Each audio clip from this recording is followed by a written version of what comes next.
Dje në orën 21 në rrugën Panqe Popovski dhe në orën 21:25 në rrugën 18 nëntori në Gostivar, zyrtar policor nga Departamenti për Punë të Brendshme Gostivar kanë privuar nga liria një 24 dhe një 26 vjeçar nga Gostivari.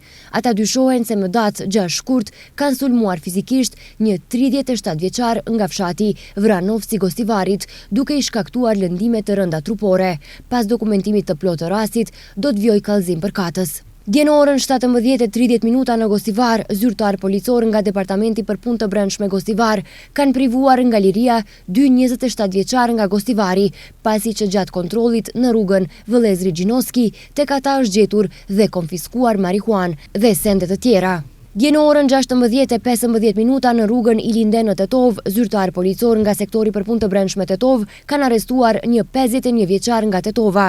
Ai kërkohej me urdhëresë gjyqësore për vuajtje të dënimit me burg për vepër penale të kryer sipas nenit 284A të Kodit Penal. I njëjti është dërguar në institucionin dëshkues përmirësues Burgu i Tetovës për vuajtje të dënimit. Dje në periudhën nga ora 16 deri në orën 20, zyrtar policor nga sektori për punë të brendshme Tetov në rrugën Iliria në Tetov kanë kryer kontroll për sanksionimin e automjeteve që kryen transport publik pa pasur licencë. Me këtë rast janë ndaluar 6 automjete të udhëtarëve. Bëhet fjalë për Audi, Shkoda, Ford, Seat, Renault dhe Citroen, të gjithë me targa të Tetovës. Është konstatuar se kanë kryer transport publik pa pasur leje përkatëse dhe pas dokumentimit të plotë të rastit, ndaj tyre do të ngrihet padi përkatëse.